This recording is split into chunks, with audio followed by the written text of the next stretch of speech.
Boa noite, pessoal. Sejam muito bem-vindos ao programa Que Fundo é Esse? Hoje a gente vai falar a respeito do fundo CAMI, o Quasar Recebíveis, e para isso a gente recebe aqui a Sofia. Tudo bem, Sofia? Oi, Isabela, tudo bem? E você? Tudo bem também. E a Cristina também. Tudo bom, Cristina? Oi, Isabela, tudo bom? Obrigada pelo convite, um prazer estar aqui. Obrigada a vocês por terem aceitado. Bom, as duas são gestoras do Fundo CAMI, e antes da gente falar, explicar que fundo é esse, eu queria que vocês contassem para a gente um pouco. Muita gente não conhece a Casa Quasar, então conta para a gente o que é a Quasar. Para quem não sabe, vocês são muito fortes já em crédito. E conta um pouquinho de onde que surgiu a ideia de fazer um fundo imobiliário de crédito. Legal. A Quasar ela foi fundada em 2016 pelo Carlos Majoli. Ele era o co-head da corretora do Itaú BBA. E aí, quando ele saiu, ele percebeu que tinha uma lacuna muito grande no financiamento para pequenas e médias empresas, com dívidas mais estruturadas de longo prazo. Então, foi com essa intenção que a Quasar ela foi montada. E aí, ela fez o primeiro fundo de crédito direto para companhias de middle, que é o Quasar Direct Lending. Foi uma captação de 464 milhões com o Itaú BBA. Agora o fundo ele já está desinvestindo, ele performou super bem. E dentro do nosso comitê executivo, a gente tem o João Carlos Gênova, que foi diretor de crédito do Itaú durante mais de 30 anos. E tem uma equipe super forte de crédito. Então, é isso que a gente preza, né? Ter uma análise bem robusta, bem detalhada. E hoje a gente tem diversos fundos, tem mais de 15 fundos focados em crédito. E aí, desde o começo desse ano, a gente virou uma casa multi-estratégia e tem também um fundo de ações que ainda é bem pequeno. Então, a ideia é que a gente consiga atender o nosso cliente nos mais diversos bolsos de dívida. Então, desde um fundo como o Direct Lending, que é um fundo mais ilíquido, desde os fundos listados que a gente tem na casa e até os fundos internacionais. Então, como uma casa de crédito, a gente precisava ter um fundo que fizesse financiamento para empresas do setor imobiliário. Então, essa foi a ideia de fazer o câmbio. Perfeito. Bom, vou colocar as informações gerais aqui para a gente começar a explicar um pouco sobre o CAMI. Deilson, põe na tela, por favor. Opa, aí. Bom, então o CAMI é um fundo super recente, né? Tem praticamente 7 meses. O IPO foi em abril de 2021. É um fundo de recebíveis imobiliários. Patrimônio líquido hoje está em torno de 72 milhões. E o valor de mercado está ali por volta de 77 milhões, que dá uma cota de 96,30. Né? Me conta um pouco, Cris, como que está alocada a carteira do CAMI hoje? Vocês são um fundo que é super recente, né? A emissão de vocês. Acho que a liquidez ainda é bem baixa, né? Que eu sempre explico aqui para o pessoal qual que é o problema da liquidez baixa, é difícil a gente comprar. Conta para a gente como que está alocada aí a carteira de vocês. Legal. Bom, então, como você falou, o fundo é muito recente, né? Ele iniciou as atividades dele lá em 7 de abril desse ano. A gente fez uma alocação super rápida aí nos 10 primeiros dias do funcionamento do fundo.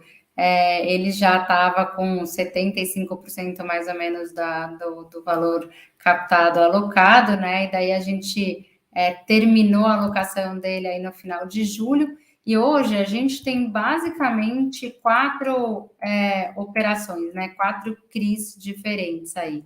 E vou falar rapidinho quais são esses CRIs, e daí a gente, obviamente, pode entrar um pouco mais de detalhe em cada um deles. Mas o primeiro é um CRI com a Copagril, né? A Copagril é uma cooperativa agrícola aí que tem mais de 40 anos de atuação, ela tem abrangência nacional, e aí o foco dela é comercialização de diversos tipos de produtos agrícolas. Então, nesse momento que a gente passa aí por um boom no setor do agronegócio, é uma operação bastante interessante, né? A gente tem aí, ela responde mais ou menos por 34% do patrimônio do fundo, e aí tem uma operação que é uma remuneração aí de IPCA mais 7,80. A segunda operação que a gente pôs no fundo é um CRI da Embraed, né? A Embraed é uma empresa bem conhecida aí no setor imobiliário, tem um foco lá em Balneário Camboriú, uma operação também que a gente gosta muito da companhia, ela tem um histórico muito bom, né, no setor imobiliário, e principalmente focada no mercado de luxo, e tem uma remuneração aí de IPCA mais 7. Aí a terceira operação que a gente fez é uma operação que a gente gosta muito desse setor, que é o setor de geração distribuída, é um CRI com a Resec Solar. O grupo Resec é um grupo bastante, já com atividades bastante tempo aí no Brasil, com foco inicialmente no agronegócio, depois expandiram para o setor imobiliário, e agora faz uns 5, 6 anos que a companhia vem focando na geração distribuída. Então, é um CRI também inovador, né? Nós não somos pioneiros nesse instrumento de CRI para o setor de GD, mas é uma das primeiras operações aí que estão no mercado com essa característica de financiamento à geração distribuída, né? Ela tem uma remuneração também bem interessante de IPCA mais 8,5. E, recentemente, nós fizemos um ajuste aí na nossa carteira, a gente vendeu uma participaçãozinha pequena da operação de Embraed e colocamos aí um CRI de Alphaville, também é uma outra incorporadora bastante interessante, com um histórico muito, muito legal, mas agora esse caso um pouquinho mais focado aqui na região do entorno de São Paulo, né, interior de São Paulo. É uma operação também que tem uma remuneração bem interessante de IPCA mais 8. Então, esses são aí as quatro grandes operações do nó que a gente tem aqui no fundo, e elas refletem um pouco a nossa estratégia, tá? Que é de estar em segmentos diferentes e ter também uma diversificação geográfica. Então, é um pouco do que a gente busca na estratégia do CAMI. Eu até postei no Isa Analisa agora, faz pouco tempo, a diversificação geográfica do portfólio de vocês. Eu achei bem interessante ali o mapa que vocês colocaram. Eu acho que tem 2 operações muito icônicas aí no portfólio de vocês que eu quero entrar bastante no detalhe. A primeira, que é uma das primeiras operações desse tipo que eu vejo dentro de um fundo imobiliário, é a da Resec Solar. Eu queria que vocês explicassem para a gente um pouco como que está estruturada essa operação e como que ela surgiu? Ela não é tão trivial assim, a gente não vê muita geração distribuída em forma de CRI, a gente vê mais em FIP ou algumas outras formas um pouco mais restritas, né, onde vai ter um investimento e um desinvestimento, mas vocês investiram na forma de dívida. Como que essa operação surgiu e como que vocês fizeram essa estruturação? Essa operação ela surgiu da nossa relação de longo prazo com o grupo Resec. Então, a gente já queria fazer uma operação com eles no fundo de infra que a gente tentou captar e acabou não saindo no começo do ano passado. E a gente gostava de todos os projetos, porque eles são projetos de geração distribuída solar e eles têm contratos de longuíssimo prazo com off-takers muito bons. Então, no Sofia, caso, só explica para a gente o que é geração distribuída. Geração distribuída é basicamente um sistema de compensação de energia. Então, diferente de você pegar e comprar e vender energia, você pode fazer uma compensação na sua conta de luz e você vai criando créditos. Mas na prática, é como se fosse uma compra de energia. Só que a gente consegue fazer um CRI justamente porque os contratos, eles são contratos de locação ou de aluguel. Então, é daí que surge a ideia do ativo imobiliário para a gente conseguir fazer o lastro para o CRI. Então, basicamente, é isso. Só complementando o que a Sofia falou e para o pessoal entender, né, o que a importância da geração distribuída, né? O Brasil, ele tem um histórico muito grande de investimento em geração centralizada, né? Que eram aquelas grandes indústrias, grandes usinas de energia que foram construídas, e aí principalmente usinas hidrelétricas, né? Icônicas aí que ficaram marcadas no mercado, Jirau, Santo Antônio. Então, sempre foi histórico e aí um pouco da cultura nossa aqui no Brasil de fazer investimento em energia em grandes usinas de capacidades enormes, né? A geração distribuída, ela vem contrapor um pouco isso, né? Porque ela é uma geração que ela fica próximo ao centro consumidor. Então, ela tem diversos benefícios, inclusive menor perda de energia, né? Porque a geração centralizada ela exige redes de transmissão enormes, a geração distribuída não. ela tem benefícios também em termos de sustentabilidade, né? É uma energia limpa em todos os casos aqui que a gente está falando. O nosso portfólio está focado em solar, mas tem geração distribuída de energia hídrica também. Então, assim, tem algumas fontes e elas são todas fontes sustentáveis que neste momento é bastante importante. E o outro ponto é a diversificação, né? A gente está passando pela maior crise hídrica, talvez da história que o Brasil, recente do Brasil, né? E com as mudanças climáticas que vêm acontecendo, a gente já se prevê, né, menor índices de chuva ao longo dos próximos tempos.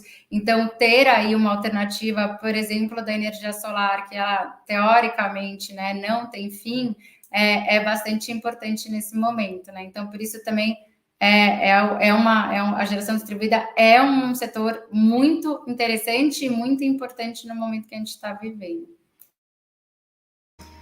E aí os projetos que a gente tem, eles têm contratos de longo prazo de venda, no caso com a TIM e com a Raia Drogasil, então são off-takers que são muito bons. E o projeto ele é bem simples, porque a instalação de uma usina solar é muito mais simples do que a instalação de uma usina hídrica, porque você não tem que fazer toda a parte de escavação, é basicamente a colocação das placas. E essa operação ela tem em garantia todos os recebíveis futuros dos projetos, todas as ações dos projetos, conta reserva de serviço da dívida, conta reserva de operação e manutenção. Então, é uma estrutura clássica de financiamento de projetos em uma estrutura de CRI, tá? Outra coisa legal é que essa operação ela é um Green Bond, então a gente fez a etiquetagem dela pela Citaui, como a Cris falou e destacou, super importante, é geração limpa, geração renovável, então é uma coisa que a gente acredita bastante, que a gente quer continuar colocando dentro do nosso portfólio. E a ideia é ver mais operações desse tipo com outros off-takers, outras companhias também. Legal. Então, basicamente, vocês emprestaram dinheiro para colocar essas plantas de pé, certo? E aí ela já tinha os contratos ali, já tinha gente para consumir, e esses contratos, né, que ela tinha já da venda de energia, ficam ali em garantia para esse CRI. Então, é esse contrato que está pagando a sua remuneração, certo? Exato. E todas as operações a gente sempre coloca um engenheiro independente, né, para fazer a validação de todos os fornecedores, para a gente saber se os fornecedores de placas são bons, se a empresa que está fazendo a construção do projeto é uma empresa que a gente pode confiar, acompanhamento das obras, acompanhamento dos gastos. Então, esse acompanhamento contínuo do projeto é super importante. A gente costuma falar, Isabela, que os astros se uniram para a geração distribuída, né, nesse momento, porque além da crise hídrica, da necessidade de ter aí energias alternativas e de serem sustentáveis e tudo mais, é um setor que até então não tinha marco regulatório, né, e agora, neste ano, começou a aprovação do marco regulatório, depois de muita discussão e tudo mais, o que, assim, independente de qualquer questão dentro do marco, que ele tem algumas coisas muito interessantes, outras um pouco mais polêmicas, mas o importante é que tenha um marco regulatório, porque agora o investidor, quando ele entra no setor, ele sabe exatamente os riscos que eles estão correndo, né? Então, é por isso que a gente acha que, assim, uniu-se astros aqui para esse setor se desenvolver e com essa alternativa de fazer via CRI, foi muito interessante porque traz aí para o investidor, principalmente de FIIs, aí essa alternativa legal e nessa estrutura que a gente colocou, né, depois que o empreendedor pôs a usina para funcionar, ela acaba sendo um risco Raia Drogasil e TIM, por exemplo, que são riscos, né, de crédito bastante conhecidos e bastante tranquilos, né. Tem uma coisa que acho que é legal a gente falar também, é que dependendo dos estados, nós aqui, como pessoas físicas, podemos comprar energia diretamente desses projetos. E aí a gente passa a ter um desconto na nossa conta de luz, que vai aí de 15% a 20%. Então é muito legal, de fato, poder participar do desenvolvimento desse setor e também economizar na conta de luz, né? Que hoje em dia está bem importante esse desconto, né? Só para a gente ter na cabeça, qual que é o tempo de construção de uma usina solar? Né? É uma usina solar, né? De 4 a 6 meses, dependendo da complexidade da usina. E aí, ponto importante que a gente não falou, na carência da operação, na carência de principal, a gente colocou uma conta reserva para o pagamento de juros. Então, a empresa está pagando juros desde o começo da operação com essa conta reserva durante o período de construção até a conexão da usina. Perfeito. Isso, só para explicar para o pessoal por que é importante, porque durante um período, normalmente CRIs que estão dentro de fundos imobiliários, eles pagam juros e amortização mensal, tá? Como esse ativo ele tem uma carência, quantos meses são? 6 meses? Um ano? Eu não lembro mais. Um ano e meio, Bom, na verdade, acho que é começo de 2023, janeiro 23. Então, ele fica basicamente 1 ano e meio sem pagar juros. Então, a gente tem essa conta reserva que vai garantir meu fluxo mensal ali para distribuir via dividendo no CRI. Lembrando que o fundo CAMI, ele tem distribuição via regime de caixa, tá? Então, ele só distribui o que efetivamente caiu dentro do caixa dele, tá? O que foi gerado de resultado. Não é competência. Só uma coisa, o 23 é o começo do pagamento da amortização de principal, tá? Os juros é desde o começo da operação. Isso, via conta reserva, né? Isso. E aí, só complementando também um ponto sobre isso que você falou, Isabela, do pagamento de juros, que eu acho legal de frisar aqui no CAMI, é que todas as nossas operações, elas consideram aí o pagamento tanto da variação positiva do IPCA, quanto a taxa fixa da operação, né? O que isso significa, né? Quando você falou que a gente paga só o caixa, para nós, caixa a variação positiva do IPCA, mais a taxa fixa, né? Normalmente, a maior parte dos fundos, essa variação positiva do IPCA, ela vai sendo acruada até que se comece a pagar o principal. No nosso caso, em todas as operações do CAMI, isso é contratual, né? Não é uma decisão da gestão, é contratual de fato. Então, o cliente paga todos os meses a variação positiva do IPCA, o que nos permite pagar um yield, sempre o yield completo da operação todos os meses, né? Então, isso, no momento atual, principalmente que a gente está vivendo, que teve aí esse crescimento da taxa de inflação, a gente está conseguindo remunerar o nosso cotista com também já essa variação do IPCA já na cabeça. Então, isso é um diferencial do fundo e que nesse momento ficou ainda mais interessante porque o IPCA deu essa subida bastante forte, então a gente também está conseguindo ter um yield bem interessante. Perfeito.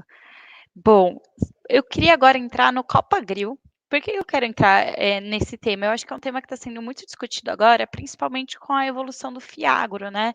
Esse é um CRI que, salvo engano, também poderia ser feito na forma de um CRA, tá? Pelo que eu estava vendo ali, das garantias, assim, se a gente mexesse uns pauzinhos ali, daria para virar um CRA também.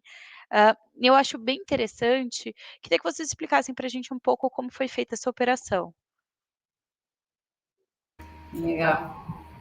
Bom, acho que falando um pouquinho do histórico dessa operação, né? Nós fazemos a gestão também de um fundo do QAGR, que é um fundo, na verdade, ele nasceu com uma gestão diferente, a gente passou a gerir ele aí no final do ano passado, e é um fundo voltado para a logística do agronegócio, ou seja, para empresas, para investimento em ativos que fazem parte da logística do agro, silos, armazéns e equipamentos todos que estão em volta, né, do agronegócio. Então, o que aconteceu esse fundo, ele tinha a gente estava conversando com essa companhia para colocar essa operação no fundo, mas acabou que o fundo ficou 100% alocado, e como a gente tinha um relacionamento de longo prazo muito forte com a companhia, a gente achou interessante, a gente acabou entendendo que seria interessante colocar essa operação também no CAMI, né? Então, ela realmente poderia ser uma operação do agro, e por isso que a gente gosta dela, porque no final ela acabou estando num CRI, e indo ao encontro aí da nossa estratégia de ter diferentes segmentos dentro do nosso fundo, né? Então, ficou aí, essa foi o histórico dela, e relacionamento grande com a companhia é o que nos ajudou nisso, né? E um ponto que é super interessante, que foi a primeira operação que a empresa ela fez em mercado de capitais. Então, foi a primeira emissão que ela fez, ela captou com a gente, o outro investidor acabou entrando nesse CRI.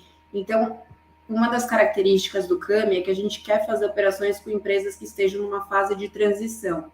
Então, a gente pega aquela companhia que a gente já viu um diferencial, que é uma companhia madura, que tem performado bem ao longo dos últimos anos e que está naquela transição de passar de high yield para um pouco mais high grade ao longo do tempo. Então, a ideia é justamente essa, a gente ainda conseguir aproveitar um bom spread de crédito, que essa operação ela tem um spread relevante, IPCA mais 7,80, e justamente conseguir capturar depois essa compressão de taxa com a performance, com a melhora da performance da companhia. Inclusive, a Compagrel está fazendo uma emissão agora, uma outra emissão a mercado, com uma taxa muito menor. Então, é justamente boa parte da tese do CAMI essa questão do Transition Capital. Perfeito. Gente, desculpa. Quem está me acompanhando sabe que é a segunda vez que eu fico sem bateria. As nossas tomadas, como a gente mudou recente de escritório, ainda não estão todas funcionando. Eu estava carregando em uma, achei que estava carregando, não estava. Desculpa. Mas deu tudo certo. Mas a gente explicou a operação aqui todinha, então você pode cheguei na hora certa, isso eu tenho certeza.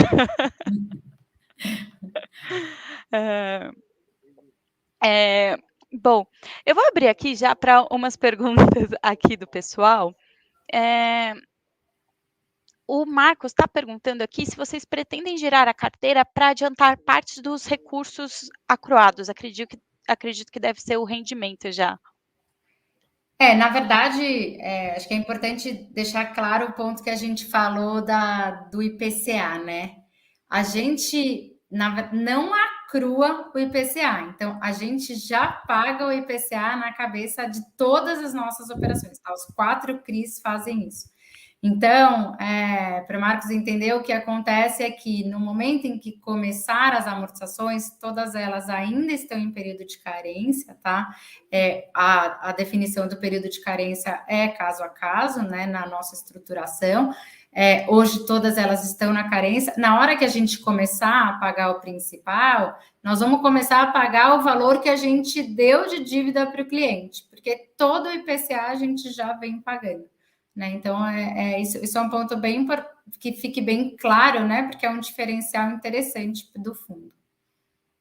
E o que eu acho que vocês podem distribuir, né, no caso de uma venda, vai ser se vocês tiverem ganho de capital nessa venda, né? Até porque taxas muito boas, vocês têm alguns ativos aí, salvo engano, eu lembro alguma coisa de estar melhorando um pouquinho o rating, então quando melhora o rating, até se vocês quiserem explicar melhor do que eu, com certeza, quando melhora o rating, você consegue vender mais caro, né? Por exemplo, a gente, essa questão do crédito, obviamente, é um ponto importante, tá? Mas nós aqui, como gestoras, a gente também tem esse papel de fazer aí o que a gente chama, né, de movimentações táticas, exatamente para melhorar a rentabilidade do fundo. A gente fez uma recentemente, em outubro, em que a gente vendeu uma participaçãozinha da nossa operação de Embraed e colocou uma participação de um CRI de Alphaville, que tem um rendimento maior. Então, esse tipo de operação é também, né, o trabalho aqui nosso da gestão de ir fazendo esse tipo de mudança para, obviamente, sempre melhorar o rendimento para o cliente, né? Então, no momento em que a gente, por exemplo, fez essa troca, a gente teve, até no nosso relatório de outubro, mostra lá um ganhozinho de capital em cima disso. Esse é uma maneira de ter aí um ganho extra, fazendo essas movimentações táticas, tá? Mas a nossa estratégia ela é muito mais longa. Então, a ideia é que a gente esteja, de fato, posicionado nas operações, que a gente tem toda a tese de crédito, toda a tese de que a gente acredita nessas companhias e não fazer um fundo com 20, 30 CRIs pulverizados, por exemplo, desse tamanho. Então, hoje a gente tem 4 operações, a ideia é que a gente faça novas emissões para conseguir diversificar a carteira. E, eventualmente, como a Cris acabou de falar, algum tipo de mudança tática na carteira, como foi essa venda de um pedacinho de Embraer. Chegaram algumas perguntas bem boas. Eu vou começar aqui com uma que é do canal Lei. No momento atual, há até 4 CRIs com o mesmo devedor? Eu acho essa pergunta interessante, porque surgiu muito essa confusão. Eu recebi várias perguntas, né, até de assessores de clientes que têm essa posição, porque aparece 4 CRIs do mesmo devedor, né? Queria que vocês explicassem para a gente o que é isso. Na verdade, o que a gente faz é separar em séries, né? Por conta da regulamentação que exige que tenha no máximo de 10% do patrimônio separado para cada uma das séries, né? Então, o que a gente faz é 10% do patrimônio do fundo, né? Então, o que a gente faz é criar séries que têm garantias específicas para que a gente possa estar atendendo a essa regulamentação. Então, essa é a única, uma questão muito inerente ao produto, né? A regulamentação desse produto, que exige que a gente faça essa divisão aí em séries e nas garantias, para que sempre fique no limite de 10% do patrimônio líquido do fundo. Então, basicamente, é uma operação grandona que você dividiu em várias séries, mas é a mesma operação no final das contas, né? Exatamente, o risco é o mesmo, a estrutura, assim, algumas vezes a gente aloca uma garantia diferente nas séries, né, para que elas fiquem com garantias coerentes ao tamanho das séries e tudo mais, mas o risco, a análise que a gente faz é uma análise global daquela operação, a gente faz um estudo muito aprofundado aí do histórico da companhia, da perspectiva para frente da companhia. Então, como a gente falou lá no começo, a Quasar tem um histórico muito grande de crédito, o comitê de investimento é muito focado nisso, né? Então, a análise é do CRI como um todo e a gente só faz essa separação para atender a regulamentação. E antes de eu puxar um gancho nessa pergunta, eu devia ter feito, na verdade, ela por último, mas eu vou puxar aqui uma pergunta do FI Newspaper, também uma pergunta muito boa, e aí eu vou fazer a última pergunta para a gente encerrar a live, que eu também prometi que a live não ia passar muito de 30 minutos, pelo bem de todos do nosso canal, que a gente tem uma live em seguida. O FI Newspaper falou assim: boa noite, Cristina. Então, para alinharmos as expectativas dos cotistas, no fluxo futuro não teremos inflação acruada e receberemos somente o cupom de juros. Caso a inflação recue, teremos menor renda? É uma boa pergunta essa, mas não. A resposta é não, porque, na verdade, o que tem a gente sempre vai acompanhar a inflação. Então, a gente vai sempre pagar a inflação daquele período. Então, se no mês teve inflação de 1%, eu vou pagar o 1% mais o cupom, né, a taxa fixa mensal da operação. Se a gente tiver um arrefecimento da inflação, devemos ter aí um yield menor, obviamente. O que a gente não tem é inflação negativa, ou seja, se tiver a gente só paga a variação positiva. Se a variação for negativa da inflação, né, tiver uma desinflação, a gente paga só a taxa fixa da operação naquele mês. Tá? Então, a pergunta tem que ser dividida em duas, porque, obviamente, se a inflação arrefece um pouco o nosso pagamento, mas a gente nunca vai ter uma devolução de inflação, né? Só daí paga só a taxa fixa. Então, se a gente pensar só no valor que vocês pagam de dividendo, o último mês, salvo engano, foi 1,40, né? 1,50 vai ser agora. Estou desatualizada, estou com o número do último mês, perdão.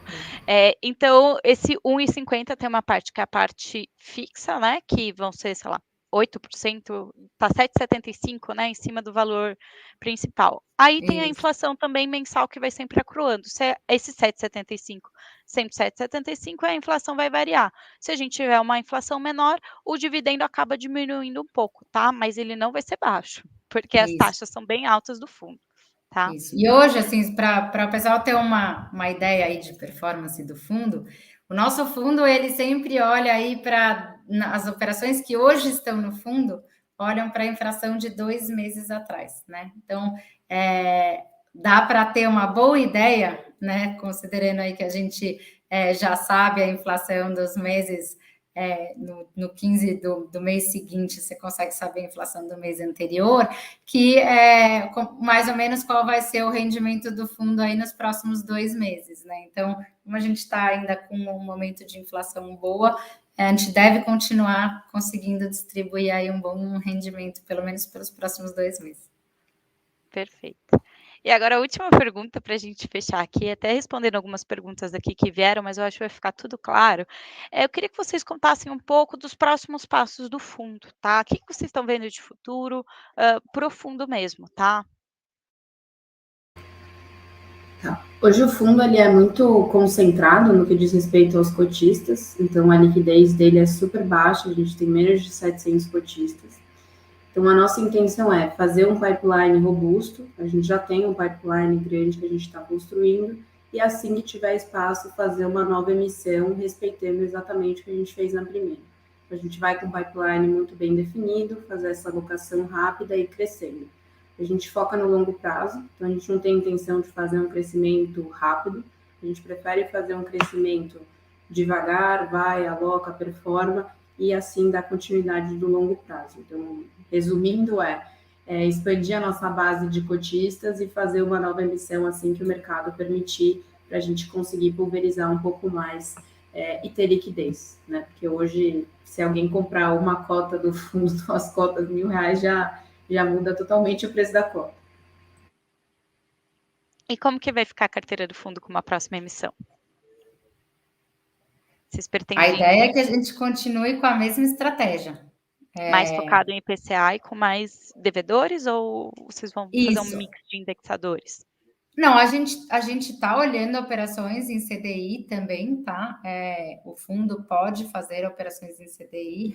Hoje elas estão focadas no IPCA muito mais pelo momento que a gente começou a estruturar elas, né? Mas a gente também está olhando operações em CDI, tá? A gente até tem aprovado operações em CDI já no pipe, para que a gente, na hora que for a mercado, já ter aí operações nessa linha. Mas, assim, a ideia é manter essa mesma estratégia que a gente vem fazendo, que é diversificar geograficamente e em segmentos. A gente não quer focar em um único segmento, a gente não quer ter um único tipo de operação, né? A gente estrutura junto com o cliente, estrutura o que faz sentido para ele naquele momento. Então, não vamos ter, a gente nunca vai ter um pacotinho meio padrão de operações. A gente gosta de fazer coisas diferentes aí e que tragam uma robustez, tanto, né, de risco, quanto aí de diversificação de segmento para ser mais seguro para o cotista. Perfeito. Bom, é isso, até o pessoal está aqui, o Marcos está falando que é muito bom ter proteção contra a inflação negativa, tá? E tem algumas, a outra pergunta do Marcos a gente já respondeu aqui. Bom, meninas, queria agradecer muito. Eu acho que o fundo ainda é novo, pouca gente conhece, foi uma aula aqui sobre o fundo para a gente entender. Eu sei que ainda é pequeno, mas tem aí um futuro, né? Foi um comecinho, o fundo está indo super bem. Quanto que está o dividend yield dele? Está 13% anual, se eu analisar? Mais ou menos. Não, isso? O último foi 20%. E se eu pegar desde o começo? Do mês de novembro foi 20%. Desde o começo tem um yield médio, até consigo te falar isso rapidamente aqui. Acho que estava dando uns 14, não era? 14,6, tá? É o médio desde o começo. Então é ótimo para quem faz conta vendo o CDI, tá? Então tem muita gente que sempre comenta das minhas lives, eu tenho um LCI pagando 1% ao mês, aqui também tá até mais. É isso.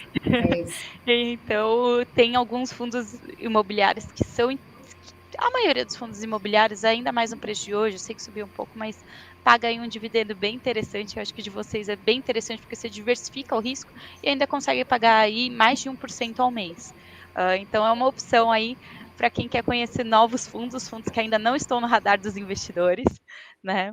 E quem sabe nas próximas ofertas, todo mundo que quer entrar consegue entrar. E a gente volta a se falar para falar como que ficou o fundo. Muito ansiosa para ver isso, esse fundo crescendo.